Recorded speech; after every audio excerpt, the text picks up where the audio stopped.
Halo teman-teman semua, di video kali ini ada seorang teman saya yang akan menceritakan pengalamannya tentang kehamilan yang pertama, di mana janin tersebut tiba-tiba meninggal pada usia kehamilan 7 bulan.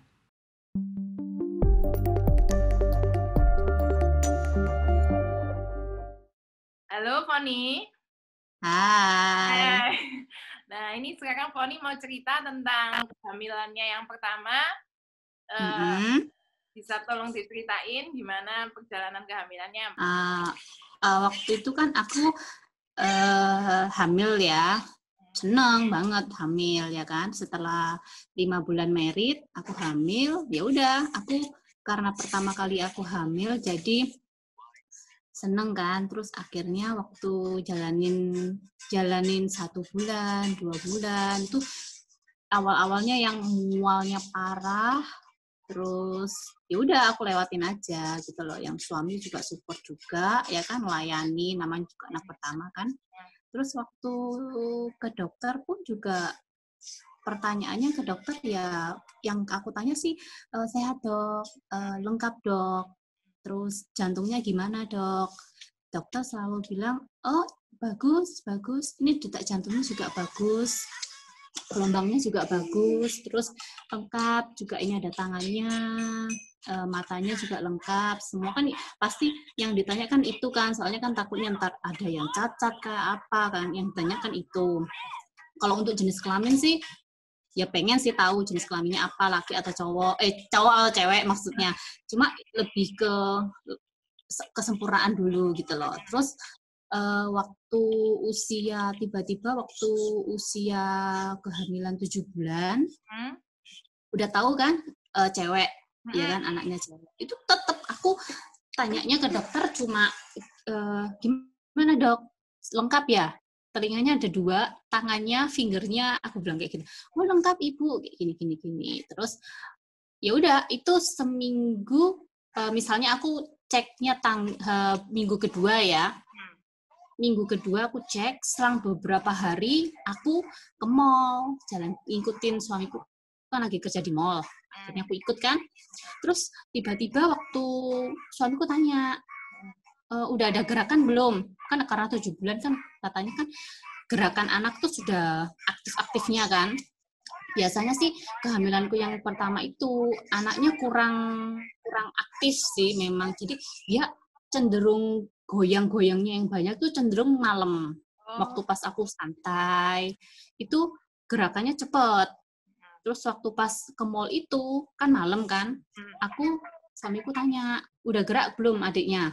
Oh, kok aku ya nggak terlalu peka ya, kurang entah kenapa atau ya apa, aku kurang terlalu peka. Aku bilang, kok kayaknya belum deh, aku bilang kayak gitu. Itu seminggu setelah, beberapa hari setelah aku cek kontrol ya. Terus waktu makan malam, aku makan sama temanku. Tiba-tiba kok aku bilang sama temanku gini, kok perutku kok kayaknya sakit ya, kayak bayinya tuh kayak perutnya kayak melentung ke kiri, ke kanan tuh kok melentung gitu loh. Terus cuma aku kusuk-kusuk, oh mungkin ini gerak di bayinya lagi gerak ya kan.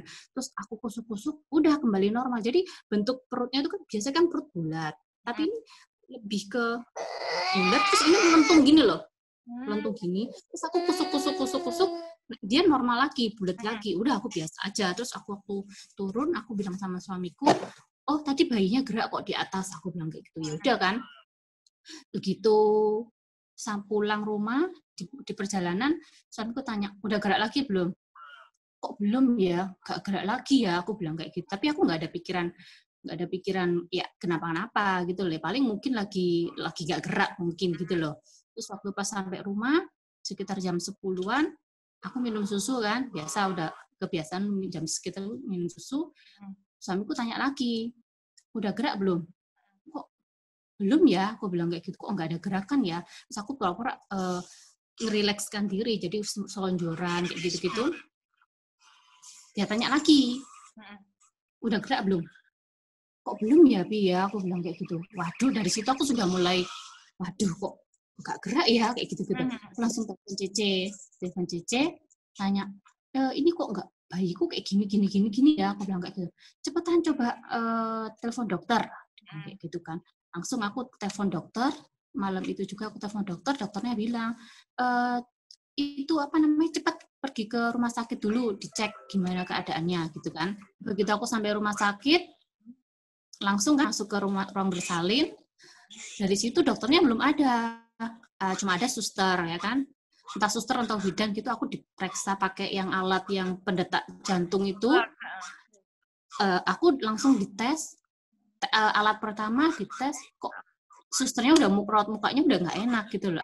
Aku udah, aduh kok gini ya, kayak gitu loh. Terus diperiksa, terus susternya bilang, kok nggak kedengaran ya Bu ya detak jantungnya. Aduh, aku langsung, aduh, ya Tuhan, aku bilang kayak gitu. Terus dicoba lagi alat kedua, kok nggak ada reaksi juga ya Ibu ya, dia bilang kayak gitu loh. Dari situ aku sudah bilang, ya Tuhan, apa ya ini, udah nggak udah antara shock atau gimana ya. Akhirnya waktu dites alat ketiga, saya masih nggak percaya. Jadi dites alat ketiga, susternya juga masih bilang, iya Ibu, ini kok nggak ada reaksi detak jantungnya ya, gue bilang gitu. Susternya bilang gitu. Dari situ coba gini aja Ibu, kita tunggu dokternya, nanti dokternya periksa pakai alat yang USG itu loh, yang sejenis kayak USG itu.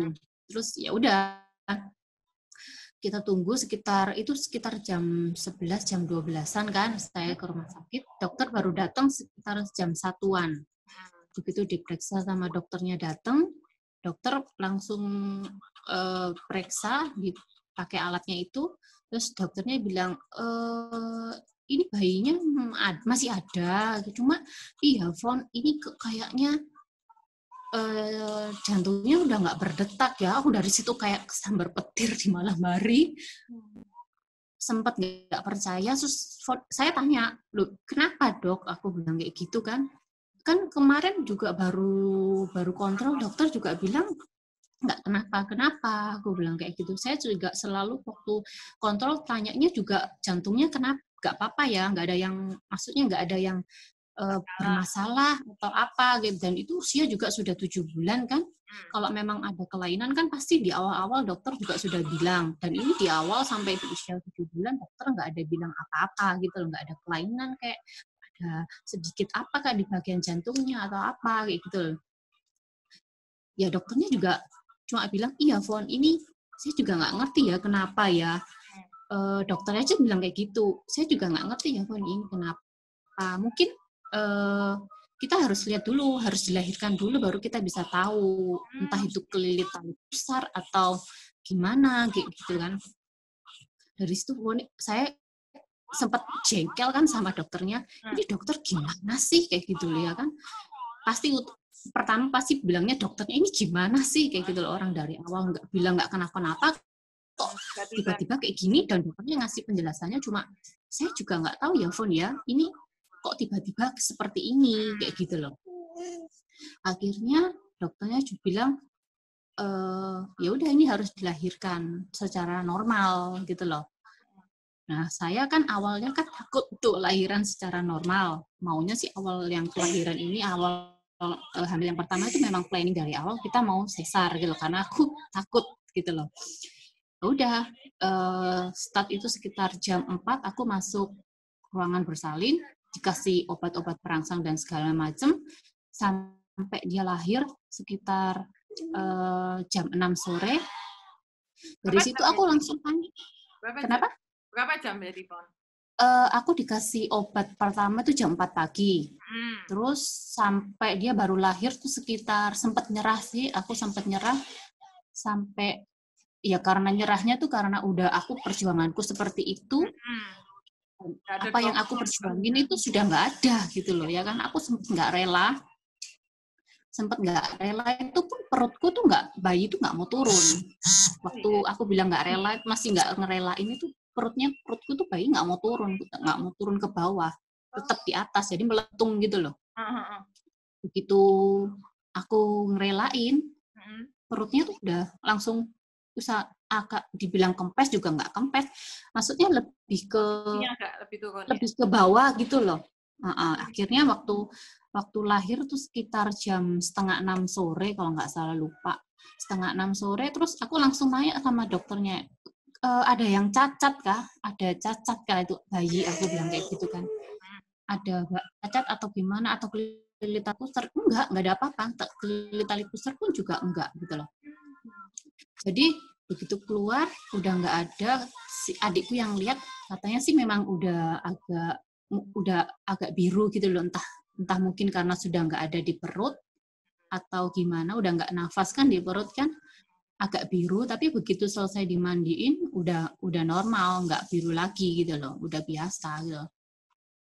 Dari situ pun waktu pas setelah aku masuk ruangan pemulihan, bayiku kan ditaruh di sebelah gitu. Aku sempat sedih banget. Dia bentuknya sudah normal, katanya sih kalau udah lahiran usia 7 bulan itu udah nggak apa-apa harusnya lah ya, kalau kelahiran misalnya kayak tiba-tiba lahir di usia 7 bulan itu katanya sih nggak apa-apa, tapi memang harus masuk inkubator atau apa kayak gitu-gitu loh. Jadi waktu pas aku pertama kali ngelihat bayiku tuh udah, aduh ya Tuhan, apa ini kayak gitu loh. Jadi lebih ke shock, nggak rela, tapi ya gimana gitu loh. Ya kayak gitu sih. Oke, Devon. Nah, terus habis gitu pasti kan waktu itu drop banget kan ya pasti. Pasti. Nah, terus gimana Kak, keluarga mensupport kamu gimana? Waktu aku kan di rumah sakit cuma sehari ya, karena aku memang dokter bilang udah nggak ada pendarahan atau apa, dan itu bayi kan langsung hari itu juga langsung kan nggak bisa lama-lama itu, jadi langsung dimakamin. Aku ikut sebenarnya sih nggak boleh sama suamiku, cuma karena aku mau ikut gitu loh, ya udah aku ikut gitu loh, meskipun hati hancur ya kan, cuma gimana lagi gitu loh. Begitu aku ikut, tapi begitu aku selesai dari penguburan, suamiku bilang kamu nggak usah pulang rumah dulu gitu loh. Karena di rumah kan, di kamar kan aku udah Tata kan udah usia 7 bulan, jadi aku sudah belanja, udah segala macem kayak gitu kan. Jadi suamiku lebih ke, udah kamu pulang ke rumah mama dulu, biar rumah aku beresin gitu loh. Jadi aku setelah lahiran di rumah mamaku sekitar seminggu kalau nggak salah. Jadi suamiku di rumahku sendiri, barang-barang yang awalnya udah untuk bayi diberesin semua. Terus dia tanya mau diapain, terus terserah deh aku mau diapain. Akhirnya kita sepakat kita sumbangin ke panti asuhan gitu loh. Gitu aja. Berarti dari keluarga kamu tetap mensupport kamu kan selama kamu istilahnya tetap support, selama down tetap support, cuma lebih nggak ada yang kayak menyalahkan atau gimana gitu. Cuma kan memang soalnya suamiku juga lebih ke, ya sudah deh ini memang takdir gitu loh, takdir dari yang di atas. Orang dokternya juga pun bilangnya juga nggak ngerti gitu loh kenapa, kecuali dari awal dokter bilang ini ada kelainan, aku harus lebih jaga makan kek, atau lebih apa gitu. Jadi aku lebih dari awal sudah ada warning gitu, tapi dari awal kan dokter nggak ada bilang apa-apa, jadi aku ya easy going aja gitu loh. Nah, terus selanjutnya itu kan ini akhirnya sudah punya anak lagi, itu selang berapa lama? Aku lahiran itu yang pertama bulan Mei ya kan, Mei. Terus nifas selama 1 bulan. Terus masih ada trauma sih, kayak ntar aku kalau hamil lagi ya apa ya kayak gitu loh. Pasti ada lah rasa takut gitu loh. Cuma memang aku sama suamiku juga nggak terlalu kayak ayo bikin lagi atau ya apa kayak gitu kan, lebih ke ya sudahlah dijalanin aja gitu loh. Jadi lebih ke aku udah mulai di bulan kedua aku udah mulai balik kerja lagi. Terus maksudnya suamiku biar aku tuh nggak terlalu kepikiran gitu kan. Terus ternyata di awal aku kerja ada teman kerja lagi hamil juga, usia 7 bulan juga. Usia 7 bulan, terus ternyata waktu pas aku kerja bareng sama dia, tiba-tiba temanku ini belum waktunya lahir kan, usia 7 bulan juga kan, kok bener-bener tepat usia 7 bulan juga, tiba-tiba dia ketuban pecah gitu loh, di kerjaan, di tempat kerja ketuban pecah. Aku shock kan, karena aku baru aja ngalamin gitu kan, barusan ngalamin, aku lebih shock, jadi aku lebih ke wow, aku juga nggak bisa apa-apa kan, akhirnya aku antar temanku ini ke rumah sakit, ya kan. Dan ternyata rumah sakit yang dia pilih itu rumah sakit yang kemarin aku habis lahiran. Dan ruangan bersalinnya itu bersebelahan. Ini yang maksudnya kemarin aku pakai yang A, dia pakai yang B, jadi sebelahan. Jadi aku sempat, aku mau, ya Tuhan, aku itu mau move on, tapi kenapa kok harus kayak gini gitu loh. Ini aku udah nggak mau kan, aku bantu temanku, akhirnya aku anterin, suaminya juga pas lagi keluar kota, jadi aku sama dia berdua, aku taruh dia ke ruangan bersalin, udah, karena cuma ketuban pecah, terus dokternya bilang, oh nggak apa-apa ini, cuma memang harus cepat dilahirkan, bla bla bla bla. Aku lagi shock, bayinya nggak apa-apa ya dok ya, bayinya masih hidup kan, jadi lebih ke karena trauma yang kemarin. Aku tanyanya kayak gitu, dokternya bilang oh ini bayinya masih nggak apa-apa kok, detak jantungnya juga nggak masalah. Akhirnya begitu aku tinggal dia, terus aku sempet cek, udah lahiran ya, udah sehat ya, sehat. Jadi kayak istilahnya kayak aku ini bapaknya, ya kayak gitu-gitulah. Oh gitu ya. Berapa lama jadi setelah itu Setelah lahiran kurang lebih sekitar 4-5 bulan ya, baru aku tiba-tiba, iya 4 atau 5 bulan kemudian tiba-tiba aku positif gitu loh, positif lagi. Dan itu aku nggak planning sih, harusnya tiba-tiba ya Tuhan kasih lagi aja. Dan itu hebatnya, mujizatnya itu, aku hamil yang pertama itu di sekitar bulan Oktober akhir awal November gitulah. Dan waktu pas aku hamil yang kedua ini sama, dapatnya udah sama. Maksudnya di Oktober sama November sama akhir Oktober atau awal November gitu loh, waktu aku ke dokter, prediksi lahirnya pun sama. Yang pertama kan diprediksi 31 Juli. Yang kedua ini prediksinya juga sama 31 Juli. Jadi aku lebih ke kayak ya Tuhan, apakah ini pengganti buat yang pertama kayak gitu-gitu. Jadi lebih ke ya udah mengucap syukur aja gitu loh. Nah, selama jalani kehamilan yang kedua itu kan pasti kan, apalagi mendekati bulan ke-7 pasti kayak ada rasa ada rasa kayak gimana gitu ya. Itu gimana? Waktu pas udah tahu aku hamil lagi, seneng kan pasti, antara seneng, takut itu pasti ada, karena aku yang ngalamin kan. Cuma suamiku lebih ke udah dijalanin aja, terus jangan lupa bawa doa, minta kelancaran kayak gitu-gitu. Jadi aku lebih ke ya udah Tuhan, mengucap syukur kan, cuma sama minta dilancarin aja kayak gitu loh. Terus waktu usia kalau yang kedua ini lebih nggak rewel, karena lebih nggak rewel. Terus yang pertama kan rewel banget tuh di awal pertama, trimester pertama itu rewel banget. Untuk yang kedua ini lebih nggak rewel, aku bisa makan, jadi lebih menjalaninya lebih enjoy gitu loh. Terus terus waktu usia 5 bulan pun aku kan harus pindah ke Jakarta, ke Bekasi sana.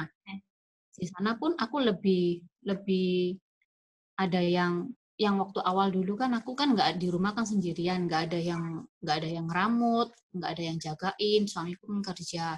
Jadi waktu pas di hamil kedua ini aku pindah ke rumah mertuaku, di sana aku lebih dijaga, sama makanan lebih lebih safe ya, nggak makanan di luar kayak gitu, makan rumah kayak gitu. Jadi aku jalanin yang kedua ini lebih warningnya tuh kayak gini, karena di awal pertama di hamil pertama kan nggak adanya kan karena dia tiba-tiba nggak bergerak, tiba-tiba jantungnya nggak berdetak. Jadi di kedua ini aku lebihnya ke di usia ke 5 bulan, 6 bulan itu kan bayi kan sudah mulai gerak kan. Jadi aku lebih ke beberapa menit aku lebih ke pegang perutnya, terus ajak dia berkomunikasi, ngobrol, terus lebih ke harus peka gitu loh. Ini anak gerak nggak kayak gitu-gitu loh. Oh. Gitu aja, harus lebih peka lah kayak gitu. Setiap pagi aku dengerin dia musik, nungguin sambil minum susu, aku tungguin dia gerak, nggak begitu dia gerak baru aku mulai beraktivitas kayak gitu. Terus ntar selang berapa jam gitu aku lagi pegang perut, gerak nggak nih anak kayak gitu. Terus aku ajak ngomong, aku udah kasih nama kan, aku panggil namanya, ayo gerak yuk, mana geraknya kayak gitu loh. Jadi mengajak komunikasi gitu. Nah, itu pengalamannya Foni ya cukup berat, pasti banyak juga yang ngalamin kayak gitu. Nah, terima kasih buat sharingnya Foni. Ini sungguh menguatkan orang-orang yang mengalami seperti yang kita alami. Saya juga pernah ngalami. Ya, Foni mungkin mau kasih pesan apa kira-kira buat teman-teman yang pernah ngalami hal yang kayak Foni? Buat teman-teman yang pernah ngalamin bahkan yang lebih parah dari aku ya kan, yang udah hamil berapa kali terus keguguran, terus hamil lagi keguguran lagi gitu-gitu kan.